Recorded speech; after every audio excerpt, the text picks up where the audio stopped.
Al-Quran hudan linnas wa bayyinatin minal huda wal furqan. Wassalatu wassalamu ala man khuluquhul Quran sayyidina wa habibina wa maulana Muhammadin sallallahu alaihi wasallam wa ala alihi wa ashabihi wa man tabi'ahum bi ihsanin ila yaumin tudau fihil mizan. Amma ba'd. Yang sama kita hormati para sepuh bini sepuh, para alim ulama, para habaib, wabil khusus beliau Ketua Takmir Masjid Agung Semarang Al-Mukarram Bapak Kiai Haji Hanif Ismail LC beserta jajarannya. Yang kami hormati beliau Al-Ustadz Habibur Rahman El-Sirazi LC PhD, penulis novel Ayat-Ayat Cinta dan Ketika Cinta Bertasbih. Dan yang tak ketinggalan pula para hadirin hadirat, santriwan santriwati yang saya cintai.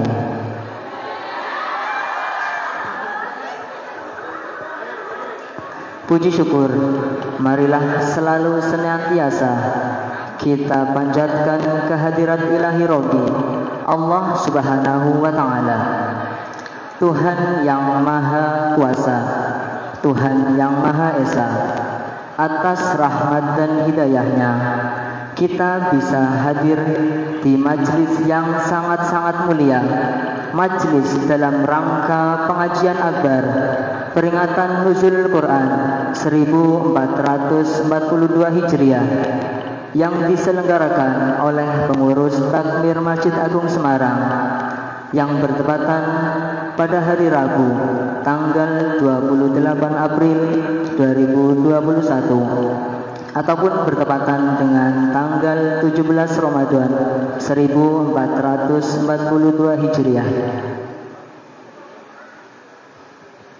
Salawat serta salam tak lupa kita haturkan kepada uswah hasanah kita, Nabi Agung kita, Nabi Muhammad sallallahu alaihi wasallam.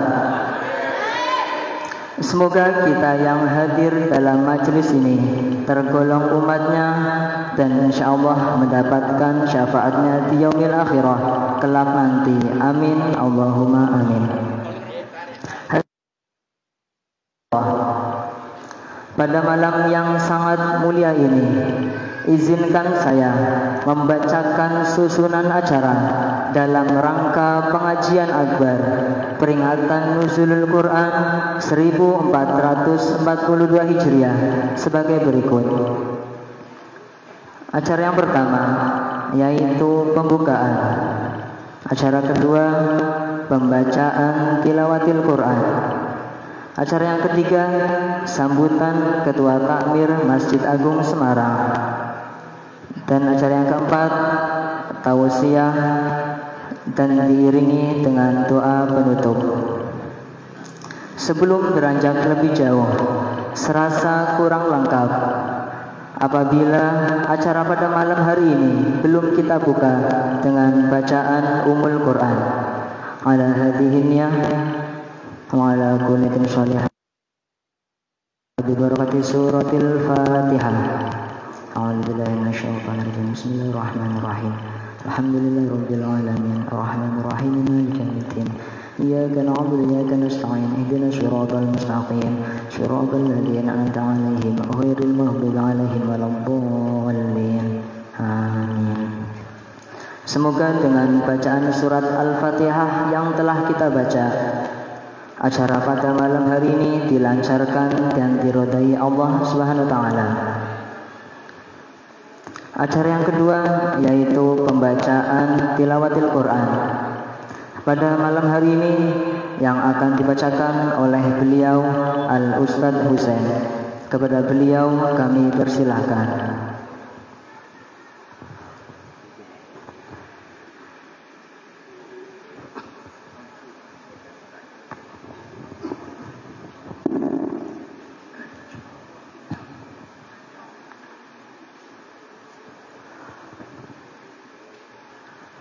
Assalamualaikum warahmatullahi wabarakatuh.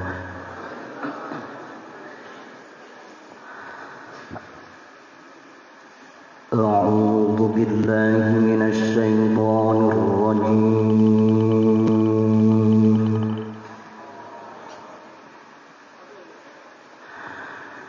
بسم الله الرحمن الرحيم.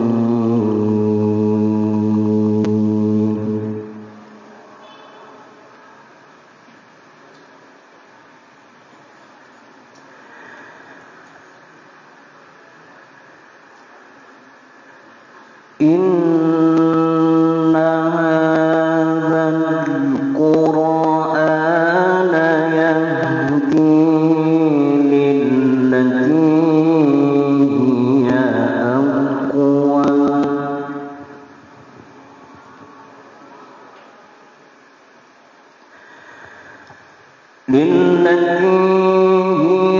أقوم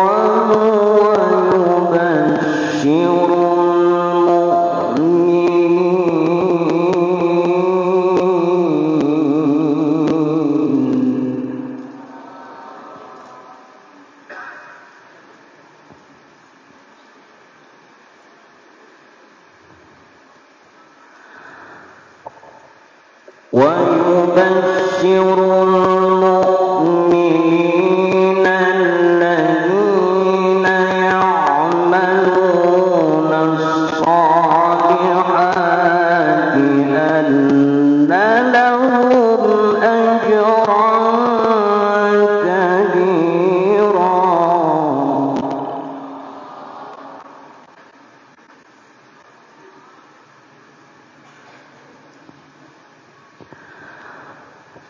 وأن الذين لا يؤمنون بالآخرة أعتدنا لهم عذابا أليما.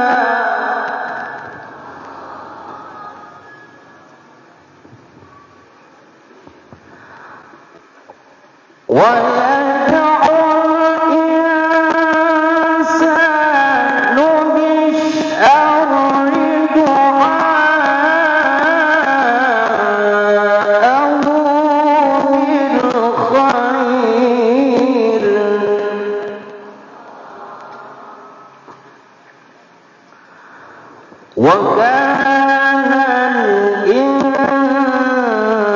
الإنسان عجولا.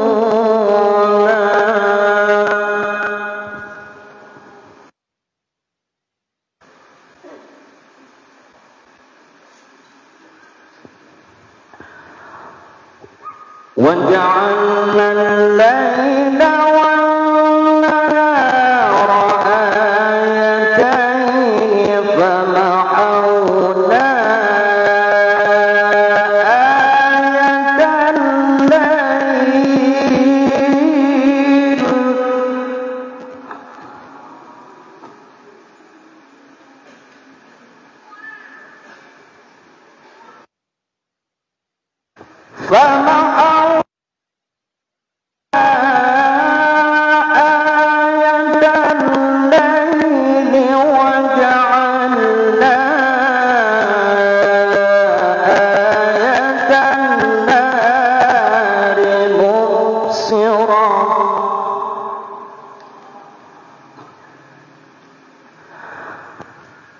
وجعلنا آية النهار مبصرة لتبتغوا فضلا من ربكم.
Maha suci Allah dengan segala firman-Nya.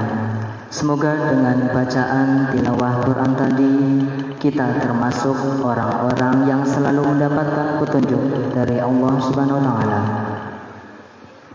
Acara berikutnya yaitu sambutan oleh beliau Ketua Takmir Masjid Agung Semarang Al-Mukarram Bapak Kiai Haji Hanif Ismail LC.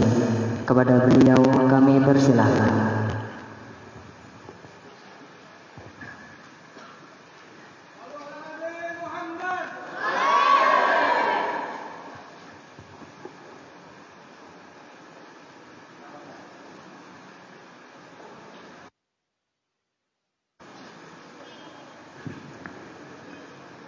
Assalamualaikum warahmatullahi wabarakatuh. Bismillahirrahmanirrahim. Alhamdulillahilladzi anzala al-Qur'an wa khalaqal insana 'allamahul bayan. Allahumma shalli wa sallim وبارك على سيدنا وحبيبنا وشفيعنا وقرة أعيننا ومولانا محمد أوحي القرآن وعلى آله وصحبه ومن اتبع الهدى والفرقان أما بعد. حضرات المحترمين para alim, para kiai, wabil khusus panjenenganipun Romo Kiai Haji Habibur Rahman Al-Sirozi MA Al-Hafidh mboten? Oh mboten nggih. Niki kaleresan nyuwun sewu, beliaunya itu kalau di Futuhiyah terkenal Kang Abi, karena beliau alumni Pondok Pesantren Futuhiyah. Jadi keleresan malam hari ini Masjid Agung Kota Semarang menyelenggarakan peringatan Nuzul Quran secara khusus menika, tidak seperti biasanipun. Karena apa? Biasanipun umum yang hadir umum ini boleh dikatakan hampir semuanya remaja nih Habib. Dari Karisma ya. Karisma itu aktivitas remaja Masjid Agung Kota Semarang. Kemudian dari santri-santri yang ada di Kauman, kebetulan di Kauman itu ada 3 pondok pesantren. Yang pertama pesantren yang paling tua adalah yang dibina pendirinya oleh Abuya Kiai Haji Abdullah Umar Al-Mahfurlah, okay. Namanya Pesantren Tahafudul Quran. Kemudian juga hadir di sini mungkin yang paling banyak ini kelihatannya santri-santri dari Pondok Pesantren Raudhatul Quran yang diasuh oleh pendirinya Al-Mahfurlah Romo Kiai Haji Turmudi Taslim Al-Hafidh ya, dari Betengan ya. Kemudian pondok pesantren yang ketiga yaitu yang didirikan oleh santri dari Abuya Kiai Haji Abdullah Umar ingkang asmanipun Al-Mahfurlah Kiai Haji Ahmad Naqib Nur Al-Hafidh. Nama pesantrennya Mafazil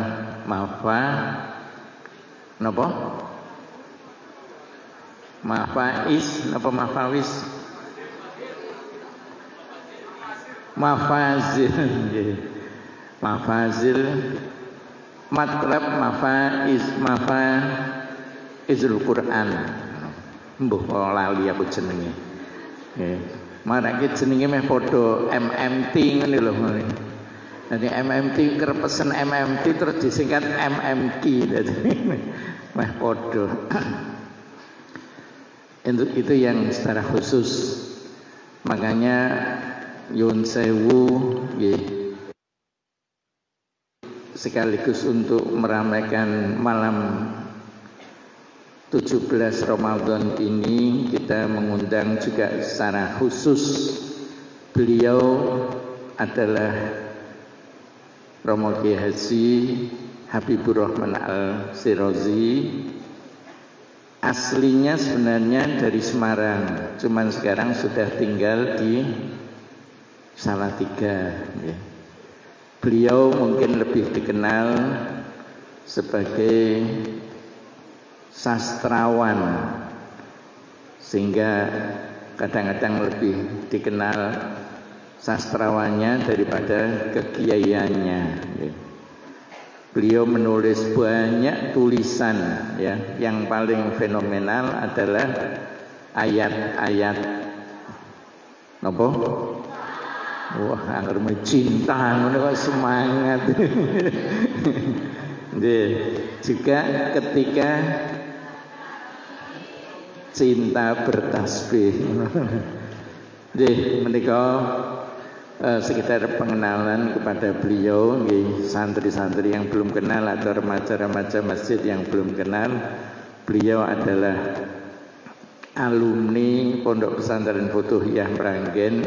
Ternyata sejak remaja, sejak masih di sekolah di Madrasah Sanawiyah di Meranggen, beliau sudah sering menulis, ya. Sehingga ketika beliau belajar di Mesir, tulisan-tulisannya makin banyak sekali hingga sekarang, ya.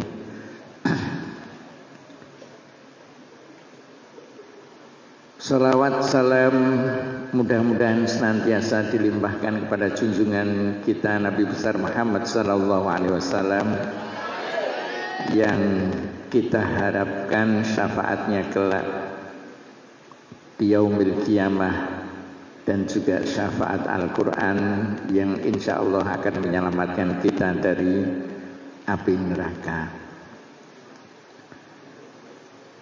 Para jamaah Masjid Agung Kota Semarang yang kami hormati, setiap tahun kita memang memperingati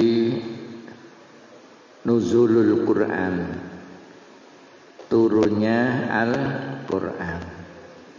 Tentunya ketika kita memperingati Nuzul Quran, bukan hanya cerita kapan Al-Quran diturunkan, ya, tanggal berapa, tentunya bukan itu yang akan menjadi pembahasan di dalam setiap peringatan ini. Supaya lebih jauh memahami Al-Quran itu sendiri, yang dikatakan oleh Allah Ta'ala sebagai hudan linnas wa bayyinatum minal huda wal furqan, atau hudan lil muttaqin. Tetapi dari sisi yang lain, Al-Quran bukan hanya sebagai petunjuk hidup untuk orang-orang yang bertakwa, yang mengharapkan keselamatan di dunia dan di akhirat saja. Al-Quran juga sebagai petunjuk untuk manusia secara keseluruhan, karena semua aspek kehidupan manusia itu ada di dalam Al-Quran. Kalau kita baca salah satu ayat, ma farratna fil kitabi min syai', Allah Subhanahu wa ta'ala tidak meninggalkan satu pun urusan atau hal-hal yang ada di dunia ini, baik di dunia maupun di akhirat, kecuali dijelaskan di dalam Al-Quran. Oleh karena itu, di dalam Al-Quran banyak petunjuk-petunjuk atau nilai-nilai yang berkaitan dengan kehidupan sosial, kehidupan ekonomi, kehidupan politik, kehidupan Yang lain-lain termasuk kalau disingkat di dalam bahasa politiknya epolexosbud, ekonomi, politik, ekonomi, politik, sosial, budaya. Nah, budaya itu termasuk di dalamnya adalah sastra. Nah, beliau inilah Romo Kiai Haji Habibur Rahman Al-Shirazi termasuk bagian dari yang diberikan oleh Allah Ta'ala dengan kelebihan untuk bisa memahami sastra. Oleh karena itulah nanti santri-santri ataupun remaja yang mungkin ya kepingin tahu dunia sastra di dalam Al-Quran itu seperti apa, barangkali kita nanti akan bisa bersama-sama mendengarkan beliau sehingga sastra Al-Quran itu bisa menyebabkan orang kafir tunduk dan akhirnya menjadi beriman. Itu juga bagian dari pengaruh sastra yang ada di dalam Al-Quran. Saya kira mari nanti kita ikuti bersama dari Romo Kiai Haji Habibur Rahman Al-Shirazi ya. Beliau telah melanglang buana menuntut ilmu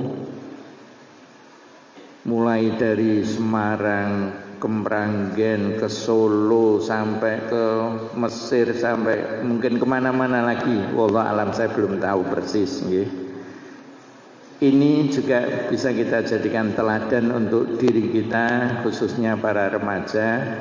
Jangan hanya menuntut ilmu di satu tempat saja, karena ilmu itu ada di mana-mana dan kita harus mencari ilmu itu di mana saja berada. Ya. Kalau Kanjeng Nabi ngendika al-hikmah dhalatul mu'minin. Ainama wajadu fakhuduh. Oh, hikmah itu atau ilmu pengetahuan juga itu merupakan barang yang hilang yang dimiliki oleh orang mukmin. Maka di mana saja orang mukmin itu menemukannya harus diambil. Nah, di sinilah kita harus selalu di mana saja kita berada. Kalau ingin kita betul-betul sukses baik di dunia maupun di akhirat, harus terus jangan berhenti untuk menuntut ilmu. Man arada dunya fa alaihi bil ilmi wa man arada al akhirah fa alaihi bil ilmi wa man aradahuma fa alaihi bil ilmi. Ingin sukses dunia harus berilmu, ingin sukses di akhirat harus berilmu, ingin kedua-duanya sukses juga harus memiliki ilmu. Oleh karena itu sekali lagi pesan saya kepada para jamaah, khususnya para remaja dan para santri, mari tiada hari tanpa membaca ilmu, tiada hari tanpa mencari ilmu. Dan hari ini, malam ini adalah kesempatan yang istimewa, yang insya Allah tidak semua kiai seperti beliau Kiai Haji Abdurrahman Al-Shirazi ya. Saya kira itu yang bisa saya sampaikan. Sekali lagi sebagai pengurus Takmir Masjid Agung Semarang, apabila di dalam menyiapkan terselenggaranya acara malam hari ini ada hal-hal yang kurang berkenan, kami mohon maaf yang sebanyak-banyaknya. Nyuwun sewu Pak Yai Serol Habibur Rahman. Memang kami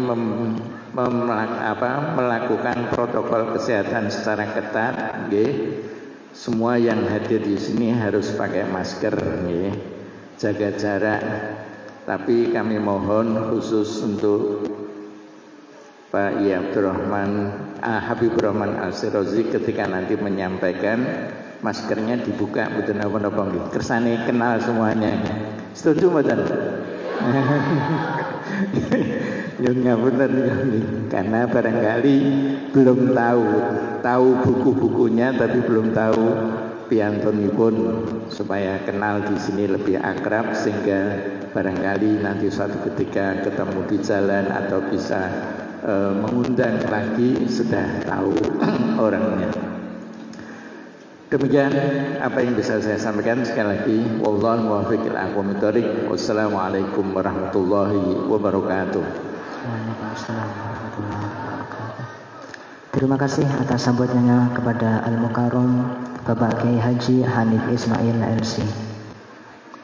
Hadirin hadirat santriwan dan santriwati yang saya cintai, marilah kita ikuti bersama tausiah dalam rangka pengajian akbar peringatan Nuzul Quran 1442 Hijriah yang akan disampaikan oleh Al-Mukarram Romo Kiai Haji Habibur Rahman Al-Shirazi LC PhD.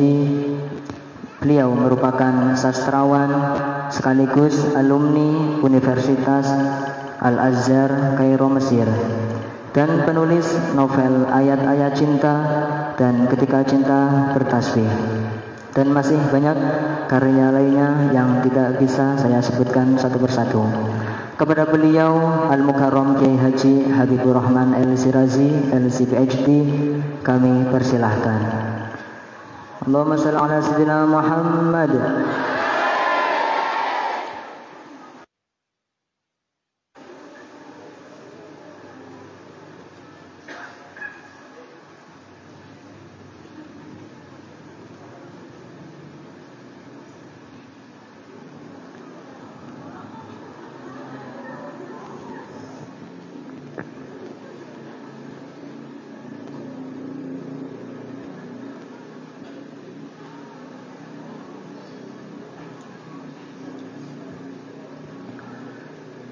Assalamualaikum warahmatullahi wabarakatuh.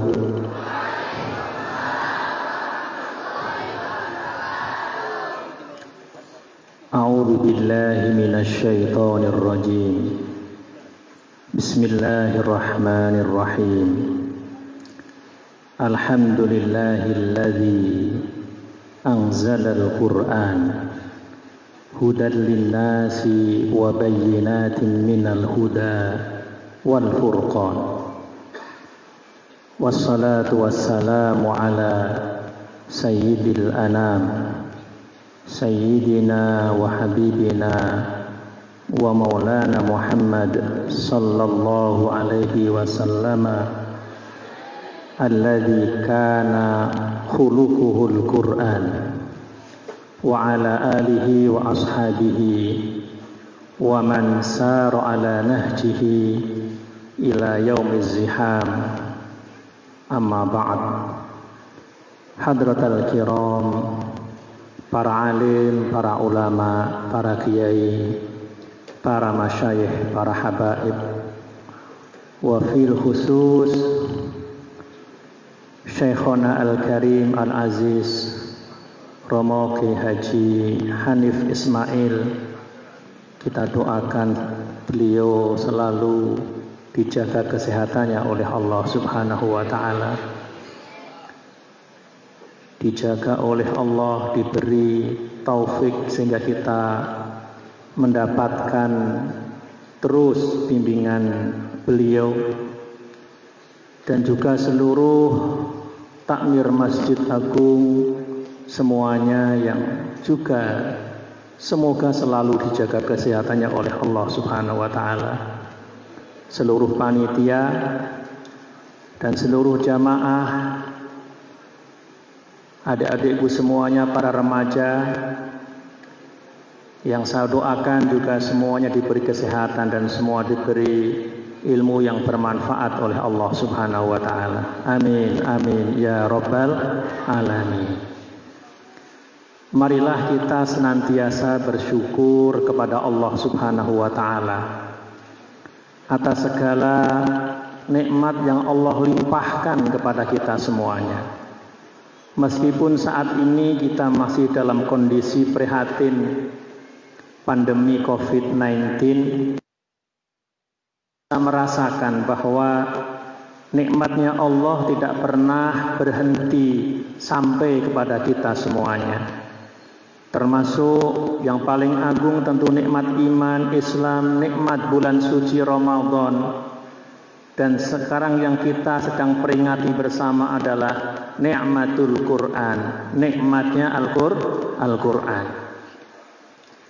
Mari kita syukuri dengan banyak-banyak membaca hamdalah kepada Allah Subhanahu wa taala. Sebagaimana kita maklumi bersama bahwa salah satu ibadah yang dilanggar surga adalah bersyukur kepada Allah Subhanahu wa taala. Kita faham bersama bahwa dunia ini adalah darul amal. Dunia adalah tempat untuk beribadah kepada Allah Subhanahu wa taala. Dan akhirat adalah darul jaza.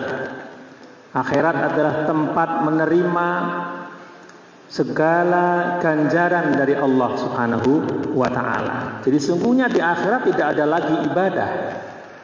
Hanya ada menerima nikmat, atau mungkin kalau orang tidak beramal soleh baru menerima azab dari Allah Subhanahu wa taala.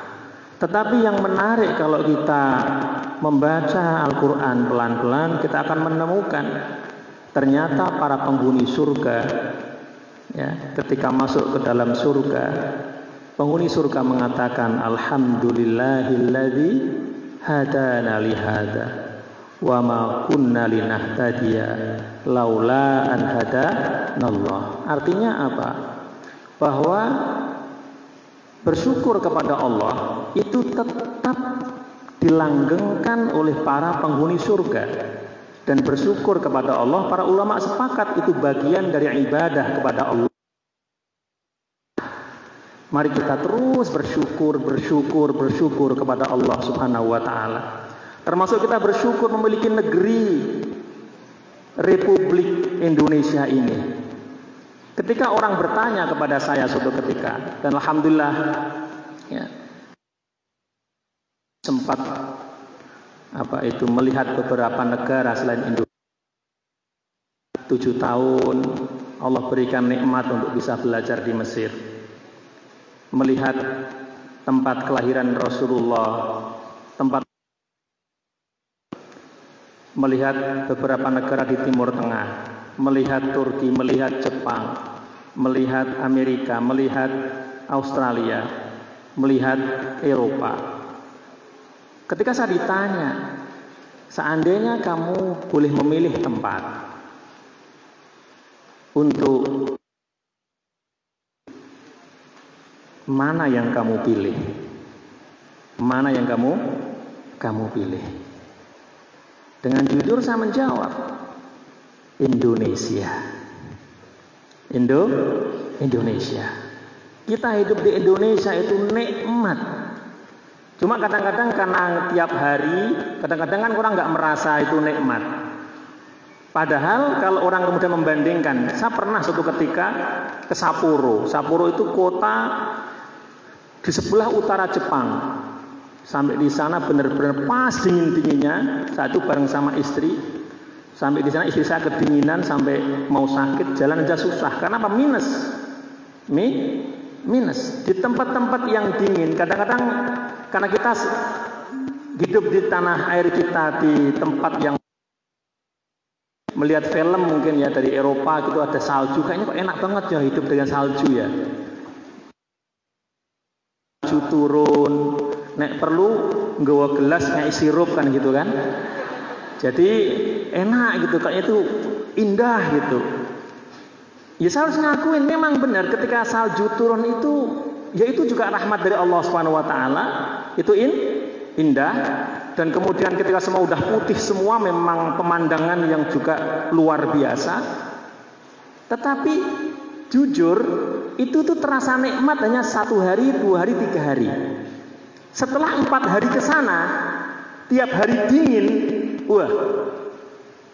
Bahkan saya pernah ketemu sama orang Amerika, dia mengatakan bahwa hidup di Amerika yang sangat dingin ini membosankan, bisa bikin orang stres. Maka di Amerika itu kalau puncak musim dingin itu orang-orang stres. Karena langit gelap terus, dingin, pagi hari mau keluar, mobilnya udah tenggelam, harus bersihin. Dan itu minus 7 derajat, minus 14 derajat. Dingin betul. Pakai sepatu biasa yang saya bawa dari Indonesia, panitia saat itu bilang, Ustadz, ayo kita belikan sepatu. Loh kenapa? Sepatu Ustadz tidak memadai untuk dipakai di sini, nanti Ustadz sakit. Akhirnya beli sepatu yang agak berat itu. Akhirnya yang ingin saya sampaikan apa? Paling nikmat itu hidup di Indonesia. Kalaupun sepanas-panasnya Semarang, merasa panas ke Semarang, sak panas-panasnya Semarang kuwi kan. Kuwi ora ono apa-apa nek pas Mesir musim panas. Apalagi Romoyai pas di Madinah kalau puncak musim panas. Saya pernah umroh di umroh saya itu Mekah Madinah lagi puncak-puncaknya di bulan Juli Agustus. Mau mandi saja itu di tempat penginapan itu diler dulu airnya itu biar agak dingin. Dan itu saya ngalamin. Panas, belum lagi kalau panas pas musim panas puncaknya ditambah lagi ada badai gurun. Saya pernah di Mesir ngalamin panas banget pas puncak musim panas diumumkan nanti akan ada badai. Tiba-tiba Kairo gelap semuanya. Udah gelap, pengap dan panas. Tahu-tahu ketika sudah agak terang begitu di mana-mana debu semua. Jadi saat panas-panasnya Semarang kuwi tetap nyaman, saati-saatise. Pas musim musim hujan pas dingin atau mungkin di Salatiga juga dingin. Itu tetap lebih nyaman, jauh lebih nyaman. Dan di Indonesia Masya Allah apa-apa ada. Apa-apa ada. Buah itu kaya Indonesia. Iya di tempat lain ada anggur dan sebenarnya lebih kaya. Makanan itu paling enak itu Indonesia. Serius. Itu teman-teman kok yang di luar negeri itu dia biasa. Kalau misalnya di Turki aja, Turki itu makanan cuma itu aja. Mesir juga sama, full tokmiyah, cuma itu aja. Kalau di Indonesia kan macam-macam. Nasi gorengnya macam-macam. Nasi goreng seafood, nasi goreng babat, nasi goreng macam-macam. Itu baru nasi goreng. Belum yang lain-lain. Ingin saya sampaikan apa? Kita punya negeri tercinta Republik Indonesia ini, kenikmatan besar yang Allah berikan kepada kita.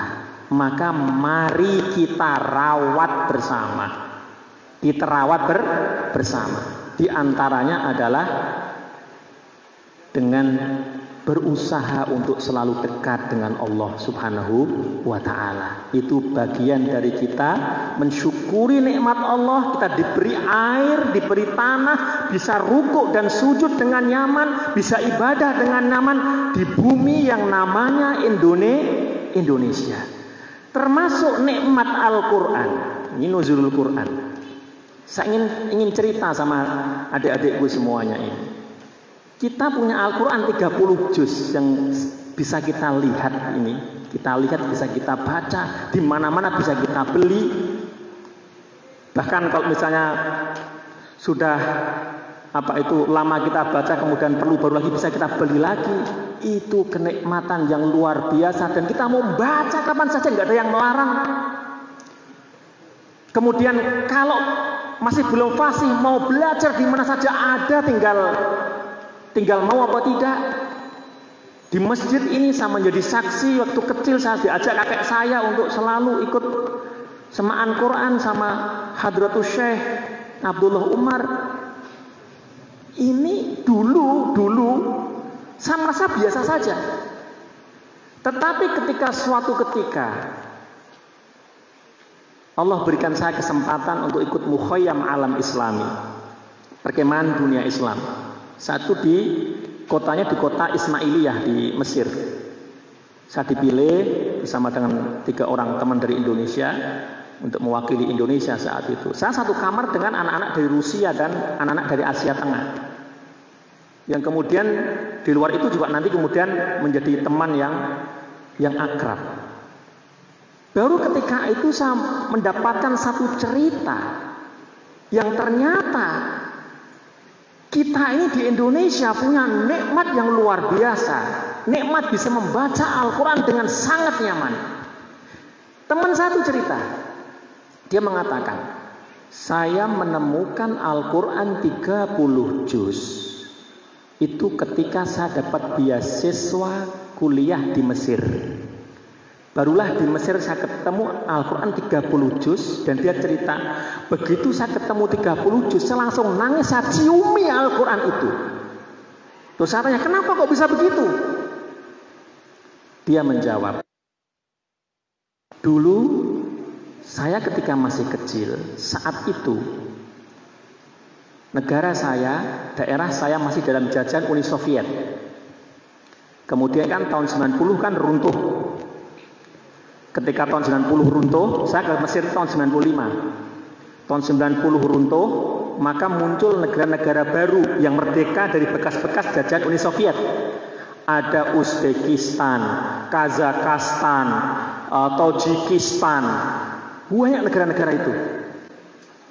Nah, barulah kemudian mereka itu punya kesempatan, anak-anaknya itu bisa belajar ke Timur Tengah.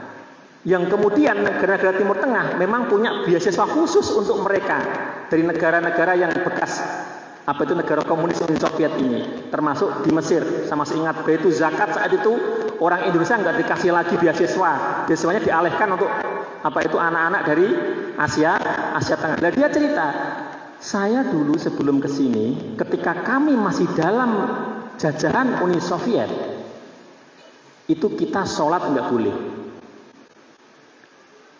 baca Quran nggak boleh.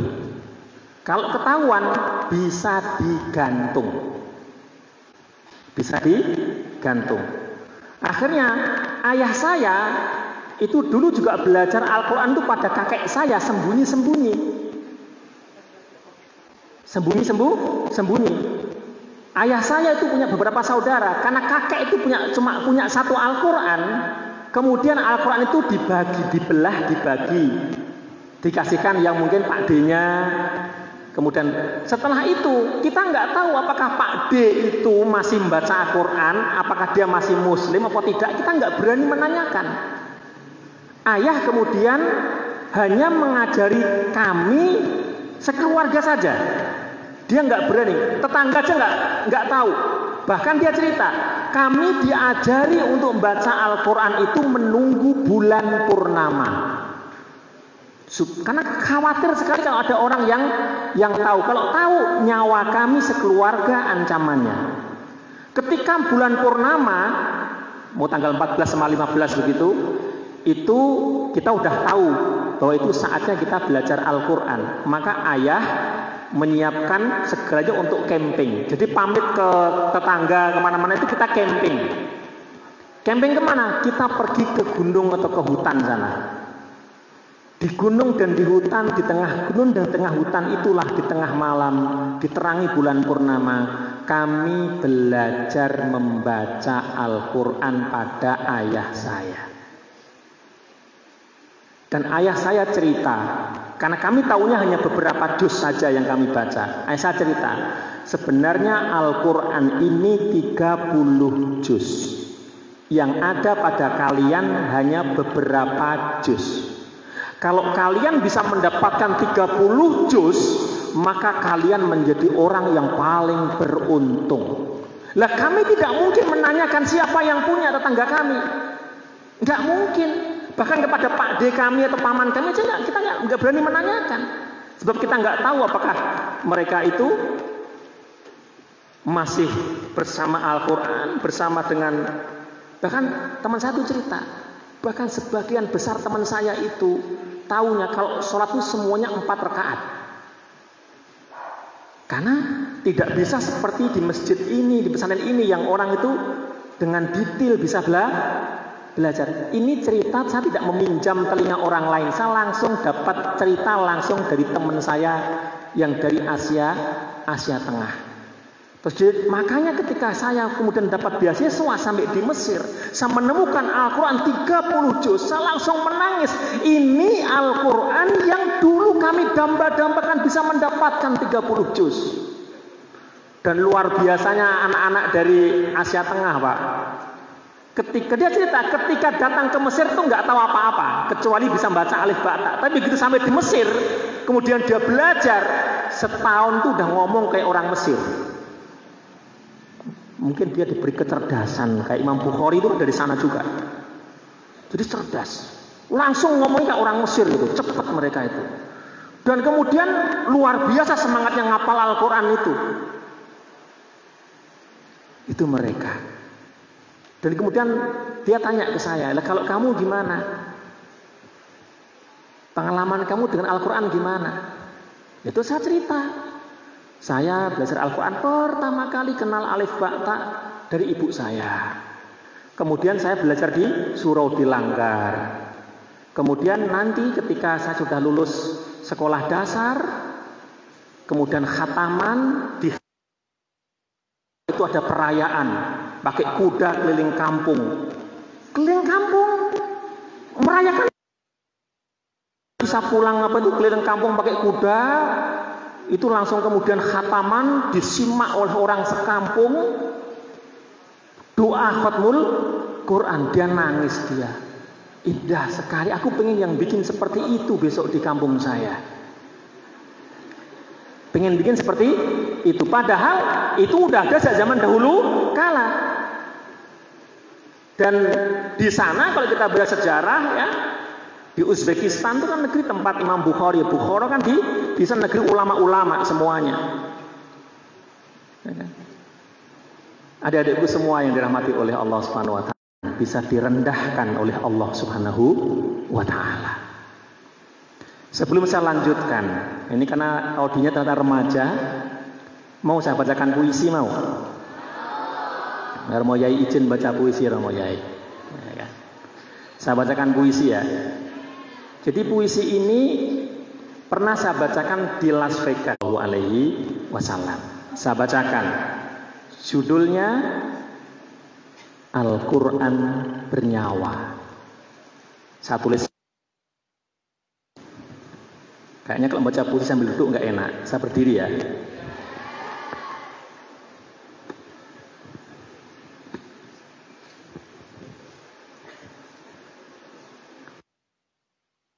Quran.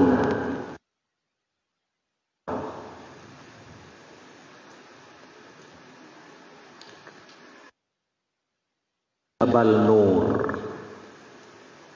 Tubuh kita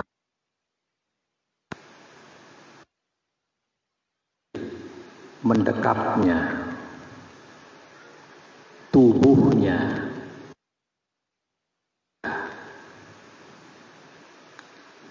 bacalah. Di Jabal Nur, tubuhnya diselimuti cahaya. Jibril menuntunnya membaca. Tubuhnya menggigil luar biasa. Bacalah.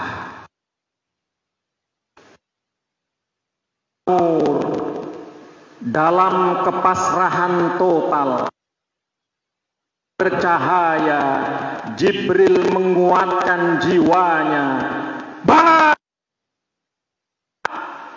Batu-batu itu, gugusan gunung itu, padang pasir, pohon-pohon kurma, angin yang berhembus, bintang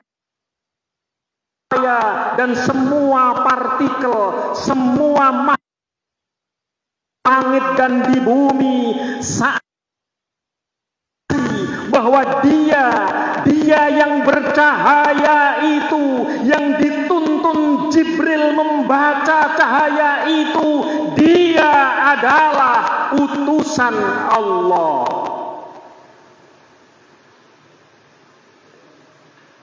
Sejak itu dia membaca cahaya, dia membawa, dia menyampaikan cahaya, dia menyibar cahaya ayat-ayat Allah.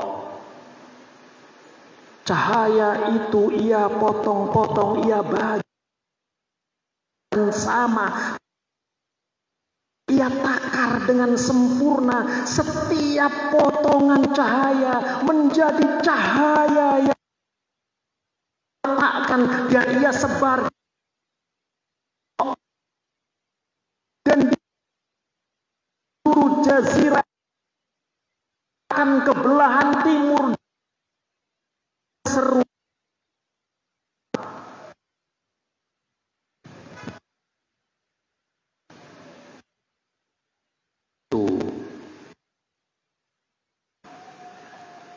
Cahaya hidupkan jiwa, menyembuhkan peradaban yang sekarat.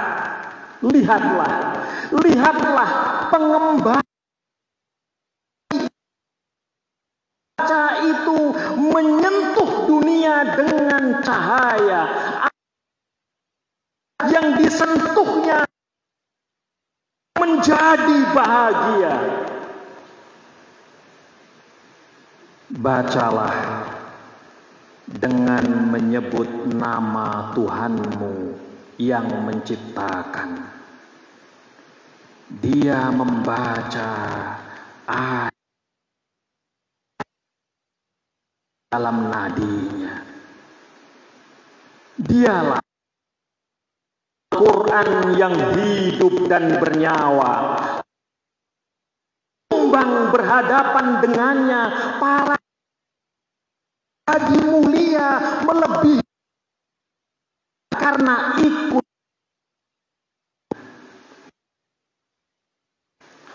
Dan ketika gunung-gunung meletus, langit pecah,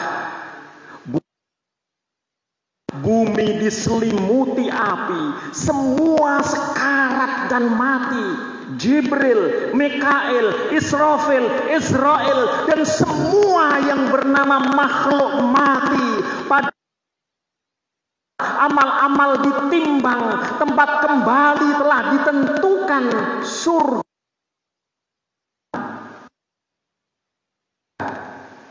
Al-Quran itu kembali datang, membawa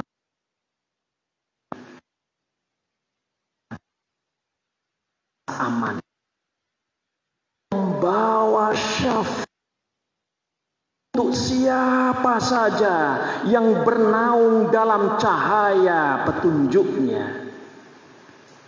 Dialah Muhammad, Nabi penyejuk jiwa, cahaya peradaban manusia. Dialah Al-Quran yang bernyawa.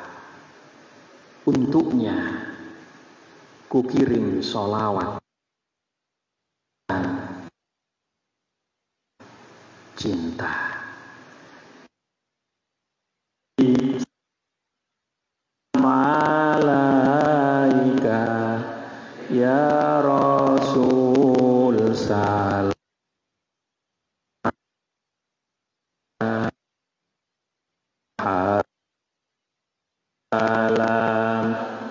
alaika sholawatullah alaika Allah.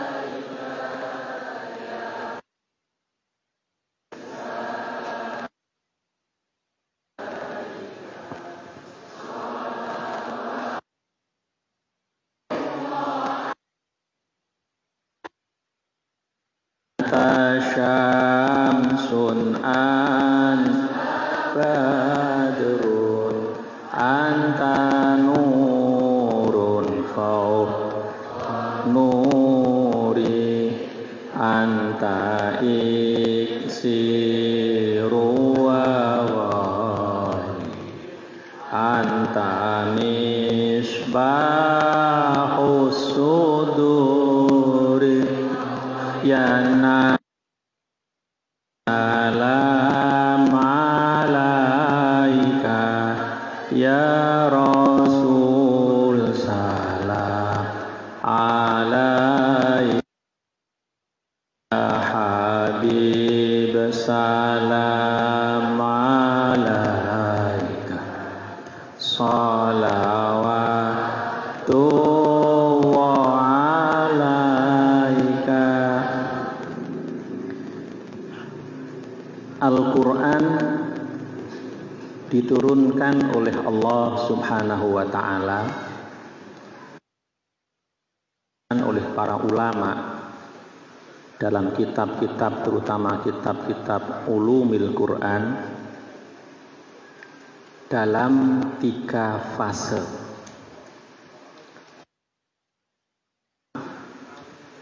Al-Quran oleh Allah diturunkan di Lauhil Mahfud. Para ulama menjelaskan itu maksudnya adalah Allah meletakkan Al-Quran di Lauhul Mahfud.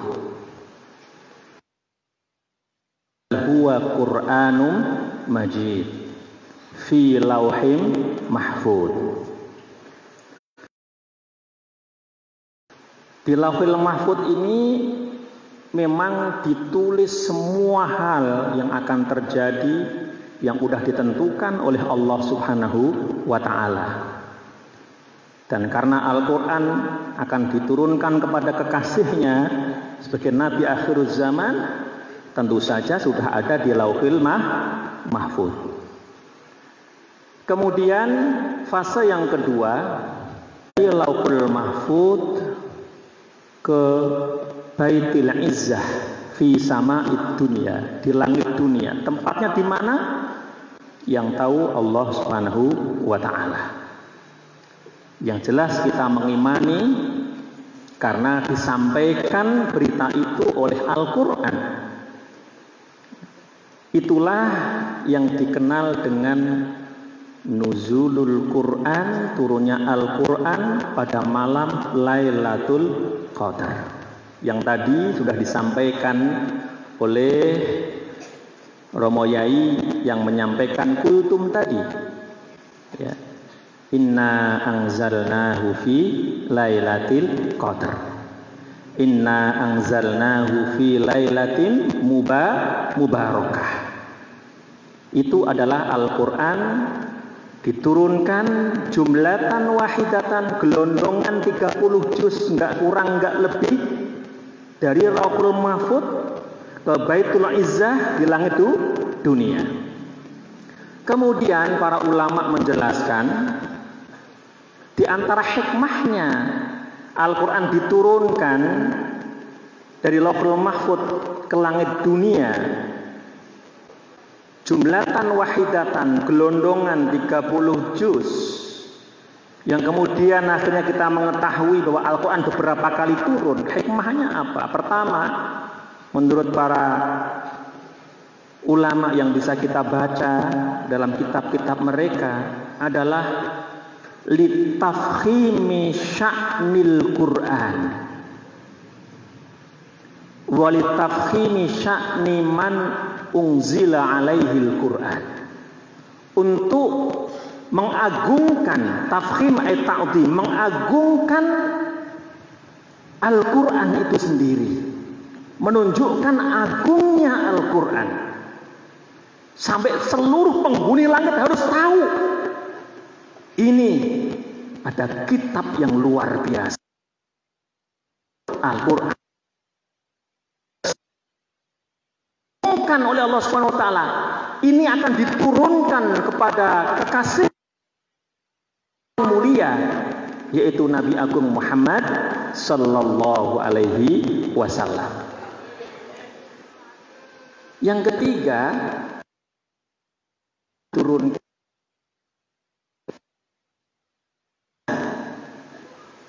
biwasitati ar-ruhil amin, dengan perantaraan ruhul amin yaitu malaikat Jibril, kepada baginda Rasulullah sallallahu alaihi wasallam munajjaman, berangsur-angsur.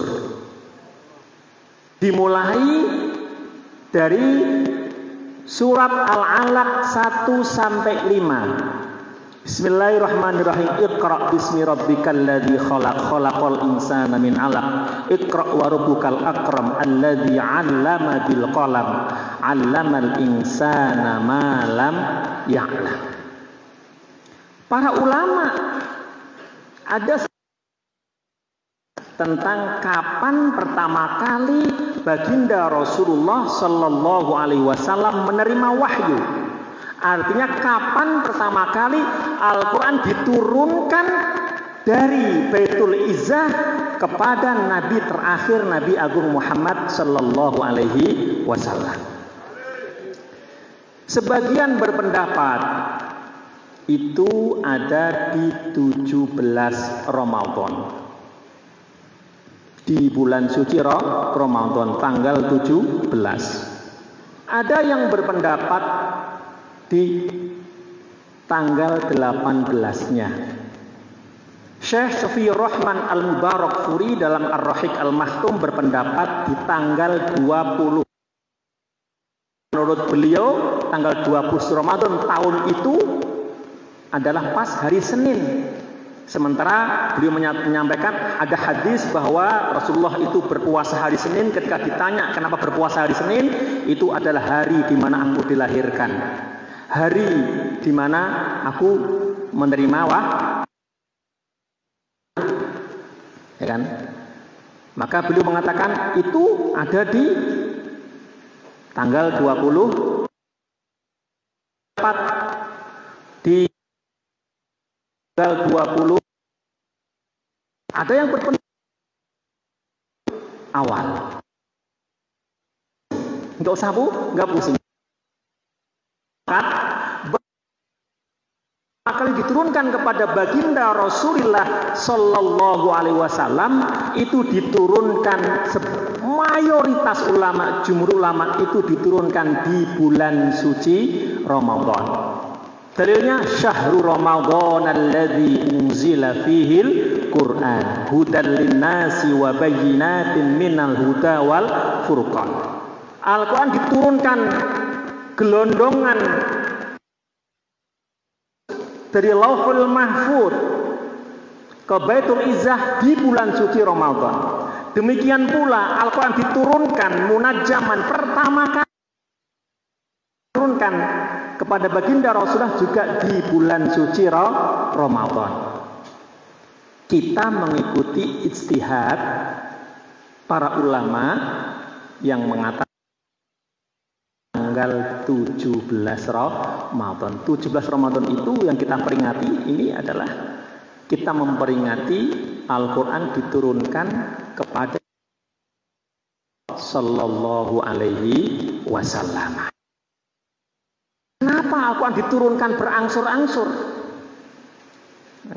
Karena dulu orang-orang kafir ketika mengetahui kadang hari ini turun, kemudian kapan lagi, kemudian baginda Rasulullah mengabarkan ada ayat lagi, itu orang-orang kafir Quraisy sempat protes juga. Orang kafir itu sempat protes. Kenapa enggak diturunkan jumlatan wahidatan seperti diturunkannya kepada Nabi Musa alaihissalam? Kenapa tidak seperti itu? Allah menjawab, bihi fuadak. Demikianlah Al-Quran diturunkan dengan berangsur-angsur, itu untuk mengokohkan Al-Quran ke dalam jiwamu, supaya Al-Quran itu kokoh dalam jiwa baginda Rasulullah sallallahu alaihi wasallam. Semoga juga supaya mudah diterima oleh umatnya, supaya saat itu para sahabat juga mudah menghafalnya. Juga ini adalah kitab yang menjadi mukjizat, yang setelah Al-Quran tidak ada kitab yang lain lagi. Setelah Nabiullah Muhammad tidak ada nabi lagi. Maka Al-Quran menjadi petunjuk yang sempurna untuk umat manusia. Karena petunjuk yang sempurna, maka harus mudah difahami dengan sempurna oleh umat. Dan itu akan terjadi kalau Al-Quran diturunkan sesuai dengan kondisi yang dihadapi oleh baginda Rasulullah Sallallahu Alaihi Wasallam, sehingga yang dalam Al-Quran dengan apa yang dihadapi oleh manusia. Manusia punya persoalan, Al-Quran menjawab. Dari situ kemudian inilah mukjizatnya Al-Quran. Kemudian juga untuk menunjukkan bahwa Al-Quran ini benar-benar kalamullah, benar-benar firman-Nya Allah. Buktinya apa? Meskipun diturunkan berangsur-angsur, sebagian diturunkan di Makkah, sebagian di Madinah, kadang satu ayat, kadang satu surat. Tetapi kemudian ketika dijadikan satu, kita mendapati susunan Al-Quran yang luar biasa. Jangan dibayangkan bahwa turunnya ayat-ayat Al-Quran itu urut seperti Al-Fatihah. Urutan itu berbeda dengan urutan turunnya Al-Quran. Kita tahu bersama, yang pertama kali diturunkan oleh Allah adalah 1 sampai 5 dan seterusnya. Nanti Rasulullah mudarosah dengan Jibril. Jibril mengatakan, "Wahai Muhammad, ayat ini letakkan setelah ayat ini. Ayat ini letakkan setelah ayat ini. Surat ini letakkan setelah surat ini." Jadilah susunan yang indah sekali, yang mampu menyusun seperti itu. Itu menunjukkan Al-Quran kalamullah. Kalau Al-Quran bukan kalamullah, nanti nggak akan rapi seperti itu. Karena satu surat yang panjang itu kadang-kadang ini diturunkan di sana, ini diturunkan kejadian ini. Tapi kemudian susunannya menjadi sangat indah sekali. Misalnya surat Al-Alaq. Setelah Al-Alaq, surat Al-Qadar. Al-Alaq kita diminta untuk membaca. Kalladzi khalaqal insana min 'alaq iqra wa rabbukal akram alladzi 'allama bil qalam. Setelah itu kan tidak, setelah Al-Alaq diturunkan, yang diturunkan berikutnya kan bukan Al-Qadar. Ada Al-Muzammil setelah itu. Tetapi dalam kita mendapati setelah Al-Alaq ada Al-Qadar. Dan kemudian kalau kita membaca para ulama mengkaji tentang kaitan surat satu dengan surat yang lain, kita akan mendapatkan satu susunan yang Al-Alaq Al-Quran. Kita diinfokan yang pertama, inna anzalnahu fi lailatul qadar. Itu kembali kepada sesuatu yang dibaca, yaitu Al-Quran. Menurunkan satu bacaan yang lengkap, yang untuk dibaca oleh umatnya baginda Rasulullah alaihi wasallam, yaitu Al-Quran. Adik-adik remaja yang dimuliakan oleh Allah Subhanahu wa ta'ala, Semuanya panitia. Enggak, masalahnya saya itu suka cerita. Ngerti kan jam 12 tunggu. Maka jangan sampai sama zalimi orang nih. Sampai jam berapa? Berapa Mas? Ini udah jam 10. Adik-adik mau sampai jam berapa?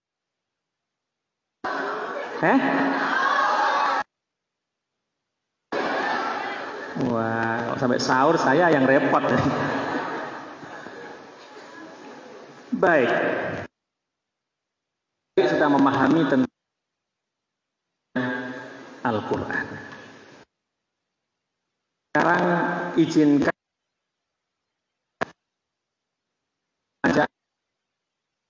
seperti tadi yang disampaikan oleh Romo Yai bahwa Al-Quran adalah semuanya petunjuk untuk umat manusia. Al-Quran adalah obat segala obat untuk penyakit yang tampak, obat untuk penyakit ruhiyah, obat untuk solusi masuk solusi kehidupan.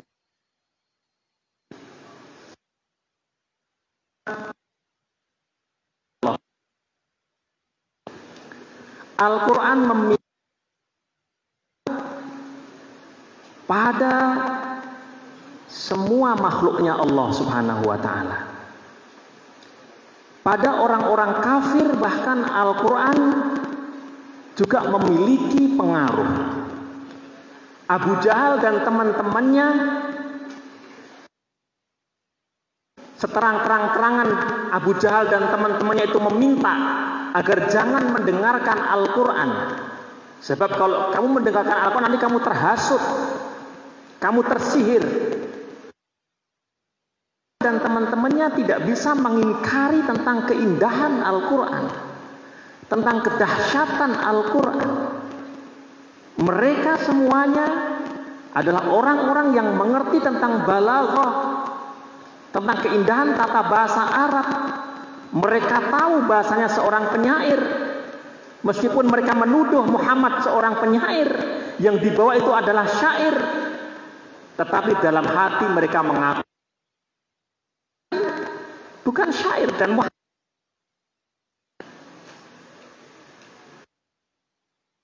kita dalam sirah diam. Abu Jahal itu malam-malam pun keluar,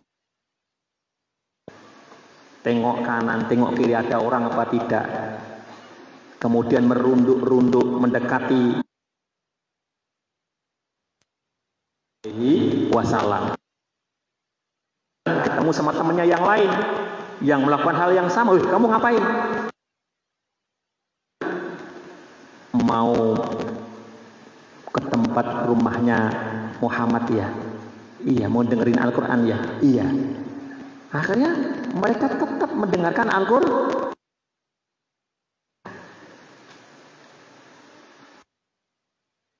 Hanya itu, Al-Quran bahkan memberi jamadat itu benda-benda padat. Benda padat pun itu bisa tertaksir, terpengaruh oleh Al-Quran, bahkan dalam pengaruh yang paling tinggi. Kalau yang belajar ilmu fisika, dalam benda padat itu kan ada nanti elemen yang paling kecil, ya, atom, kemudian atom masih bisa dipecah lagi. Nah, kalau pecahan yang paling kecil itu bisa melahirkan pecahan yang dahsyat. Maka bom atom itu kan memecah itu, yang paling kecil dari atom itu bisa diledakkan. Maka reaksi benda padat itu yang paling tinggi adalah pecah berkeping-keping. Benda padat reaksinya adalah pecah berkeping, dan itu ditunjukkan oleh Al-Quran. Sebelum ilmu fisika menyampaikan, ini modern ini, bahwa reaksi benda padat itu pecah berkeping-keping, itu Al-Quran sudah menyampaikan sejak. Buktinya apa? Allah berfirman, a'udzubillahi minasyaitonirrajim.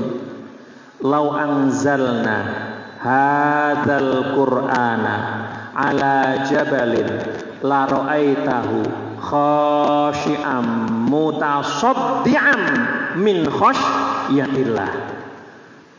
Sekiranya kami turunkan Al-Qur'an pada gunung, kalau Al-Qur'an diturunkan pada gunung, la ra'aitahu khashi'am min khasyatillah, kamu akan lihat gunung itu tunduk dan kemudian pecah, mutasaddian min khasyah, pecah berkeping-keping karena saking takutnya kepada Allah Subhanahu wa taala.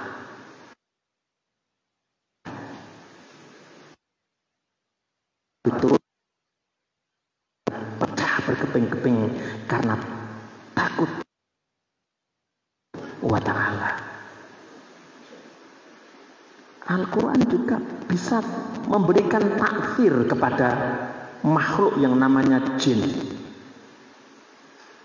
Jin itu bisa tertaksir oleh Al-Quran. Dan jin juga mengakui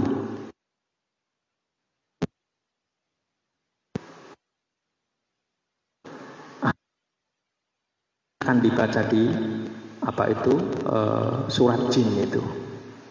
Bagaimana jin itu mengakui, ya kan, bahwa Al-Quran itu memberikan petunjuk. Di tempat yang lain, jin itu bisa terbakar oleh Al-Quran. Kalau kita baca kitabnya para ulama itu, ada seorang ulama yang dia masuk ke satu tempat, satu rumah yang kosong, dan dia merasa bahwa rumah itu, maka dibacakanlah ayat kursi. Kemudian ya'udu hifdzuhuma wa huwa, diulang. Terus kemudian mencium seperti bau yang terbakar. Ya. Kemudian Al-Quran itu juga memberikan malaikat itu kalau ada Al-Quran dibaca datang. Itu kalau ada Al-Quran dibaca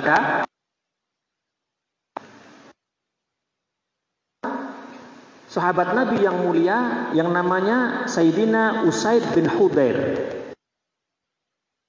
anhu. Sayyidina Usaid bin Hudayr suatu malam membaca Al-Quran, dia punya anak. Dan ketika membaca Al-Quran itu dia melihat seperti ada kayak mendung seperti payung gitu turun. Kudanya meringkik-ringkik. Dia takut kalau kaki kuda itu mengenai anaknya yang sedang tidur. Maka kemudian dia menghentikan bacaannya. Maka yang seperti bayangan yang turun itu kemudian naik lagi, hilang. Baca lagi, turun lagi, berhenti, hilang. Baca lagi, turun lagi. Khawatir anaknya kena kuda yang meringkik-ringkik itu. Kemudian disampaikan kisah itu kepada baginda Rasulullah Sallallahu Alaihi Wasallam. Baginda Nabi kemudian menyampaikan bahwa itu yang turun itu adalah malaikat bacaanmu. Kalau sekiranya kamu baca sampai subuh, orang-orang ada di Madinah akan melihat malaikat itu. Dan itu tidak hanya pada Usaid bin Hudayr, siapapun kali malaikat itu datang, setan pergi.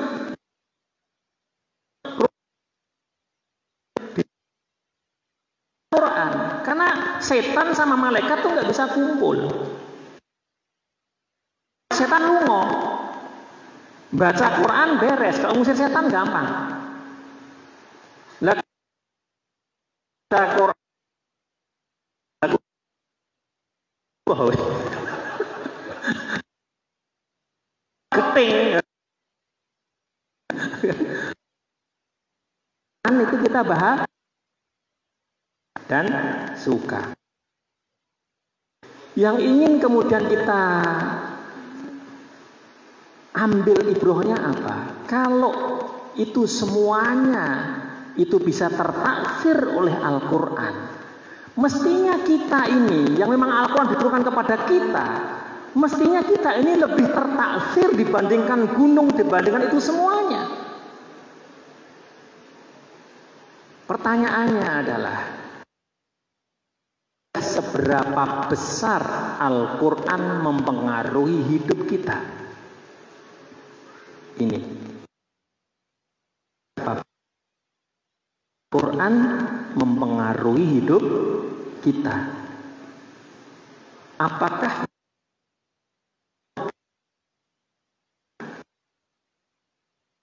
justru diprogram oleh game? Sekarang ini kan yang memprogram hidupnya remaja kan macam-macam. Ada yang namanya TikTok,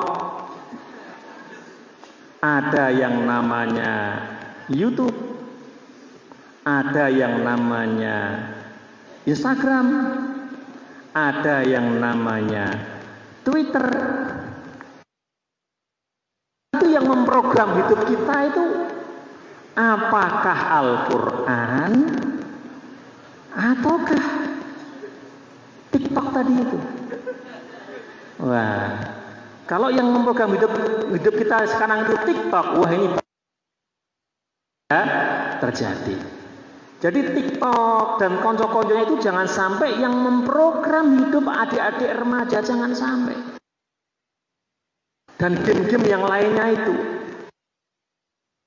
Aja kalau udah apa itu kecanduan game, ini repot.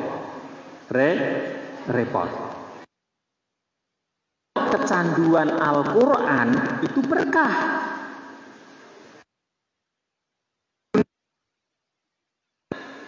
Tapi kalau kecanduan game, kecanduan TikTok, ini semoga tidak udah banyak lah apa itu, para psikolog juga udah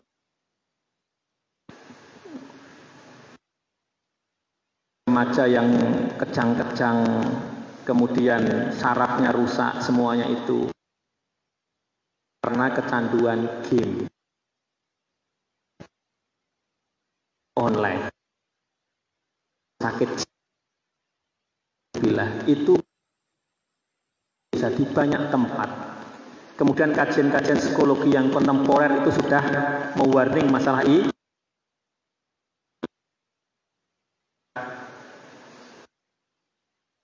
Itu kita jadikan momen bagi turun ke dalam diri kita. Al-Quran turun ke dalam hati kita. Al-Quran turun ke dalam pikiran kita. Turun dalam hidup kita. Oleh Allah Subhanahu wa ta'ala. Saya rasa sudah 1 jam lebih saya menyampaikan. Maaf kalau ada kekurangannya. Semoga di malam yang mulia ini kita semuanya dicatat oleh Allah Subhanahu wa ta'ala, termasuk hamba-hamba Allah yang dimuliakan oleh Allah, yang diberi taufik oleh Allah Subhanahu wa ta'ala, diberi nikmat hidup bersama dengan Al-Quran sebagai imam, sebagai cahaya, sebagai pedoman, sebagai nyawa, sebagai ruh, sebagai nadi kita semuanya. Dan kita benar-benar ditulis oleh Allah min ahlil Quran alladzina hum kumpulkan bersama, dimuliakan oleh Allah karena Al-Quran amin ya rabbal alamin. A'udzubillahi minasyaitonirrajim. Bismillahirrahmanirrahim. Alhamdulillahirabbil alamin. Arrahmanirrahim. Maliki yaumiddin. Iyyaka na'budu wa iyyaka nasta'in. Ihdinas siratal mustaqim. Siratal waladhdallin. Amin.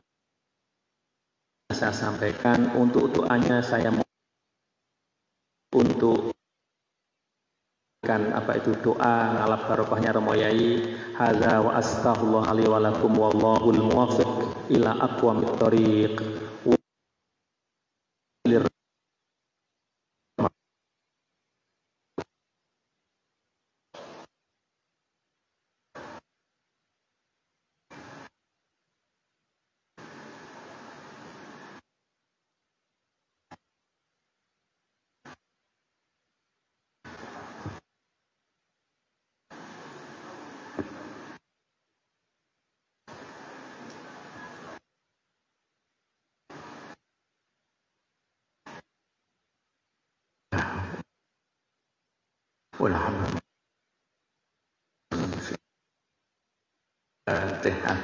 أعوذ بالله من الشيطان الرجيم بسم الله الرحمن الرحيم الحمد لله رب